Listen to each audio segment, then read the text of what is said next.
Hello YouTube. Alright, this is a video about the MiniDV camera I've been using for the widescreen videos on my channel. This is a Sony Handycam. Where the hell's the model number? Herp derp.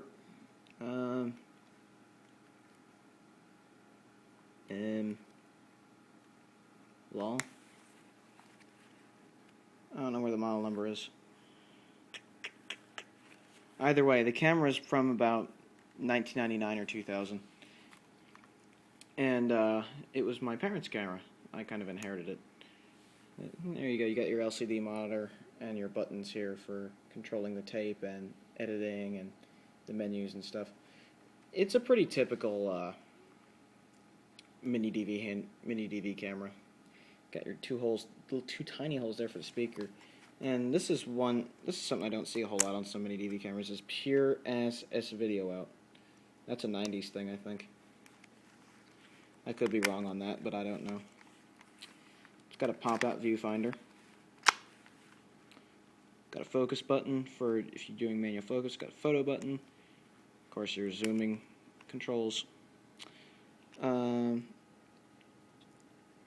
get a start and stop mode selector here. I forget what that does.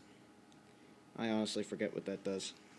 Of course, back here you get your fader effects, backlight, compensation, and the thing to open and close the disc tray.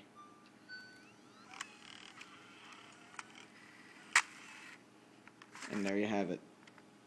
There's the MiniDV tape. There's the MiniDV tapes I use. I tend to use Maxell tapes because they don't degrade as fast as the cheap Fujifilm ones do.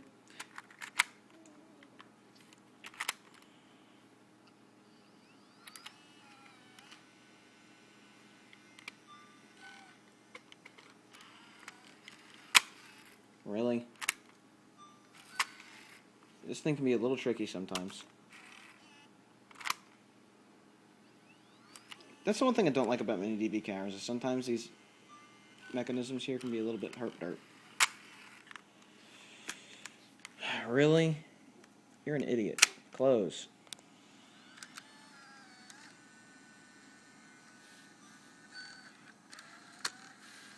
This thing is not wanting to put the tape back in, and I don't really know why. Maybe I didn't put the tape in all the way.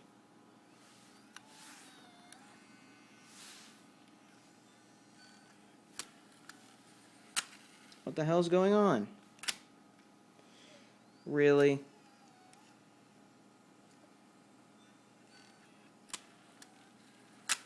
Let's try it without the tape in.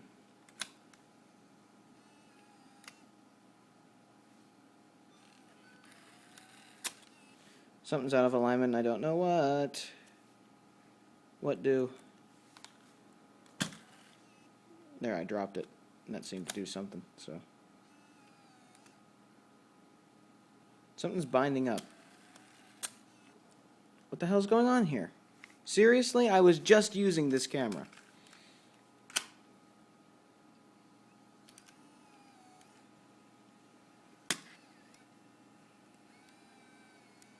There, I just had to kind of shove that thing back in there. There. Let's see if it still works. That was weird. Balls. C3122. Alright, what the hell's going on?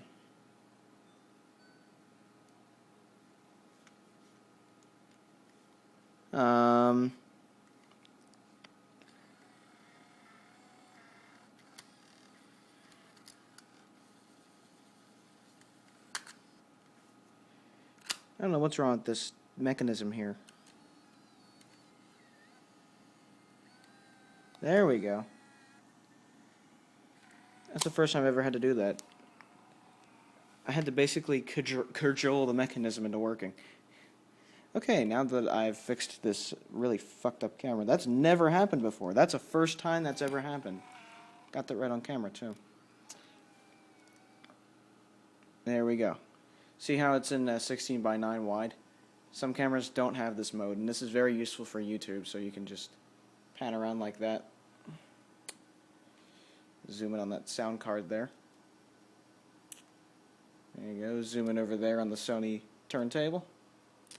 And zoom in over there onto the netbook. And there you have it. It's a pretty typical camera. You get your program effects, 16:9, steady shot. You can record in SP or LP. The audio mode, this is old. You can do 12-bit or 16-bit, which is kind of funny. I usually leave it on 12-bit because that's what it defaults to whenever I turn it off anyway, so whatever. The audio still sounds pretty damn good, despite the fact. As you can see, I've used about 6 minutes on the tape so far, so there you have it. You have digital effects as well.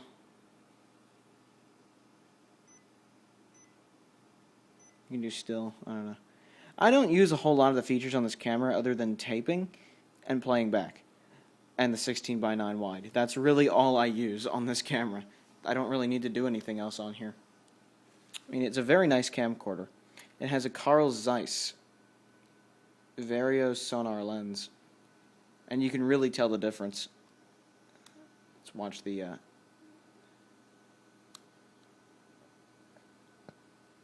yeah, you can see it move a little bit. The Carl Zeiss lens makes a really big difference, or at least whatever is behind the lens makes a big difference. The sensor in these are really good. I'm very happy about that. Well, as you can see, this thing has been beaten up over the years and has a herp-derp tape mechanism. To release the battery, you just take this out, and there you have it. This is kind of a battery eliminator in a way. It hooks up to a power brick here, where you can charge the battery as well. Now, the batteries I have for this thing are completely dead. Which really sucks. I had a huge battery on this thing. It was probably 1.25 inches in height, if you were to put it on this thing, and it held like 2 hours of charge.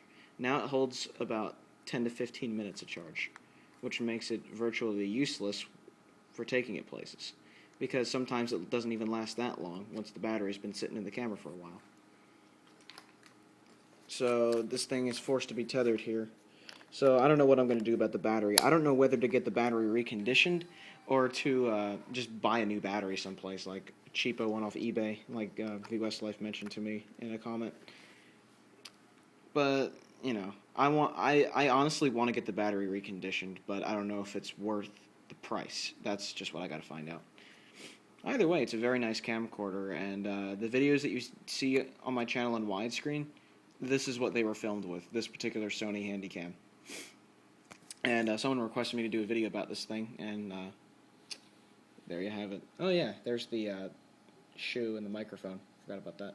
Stereo mic. But anyway, that's the video on this Sony Handycam that I use for the widescreen, the better videos on YouTube. I used it. The most recent video I used it in was the realistic STA65. So go take a look at that one for a real showcase of what this camera can do. So yeah, have a good one, everybody. Ciao.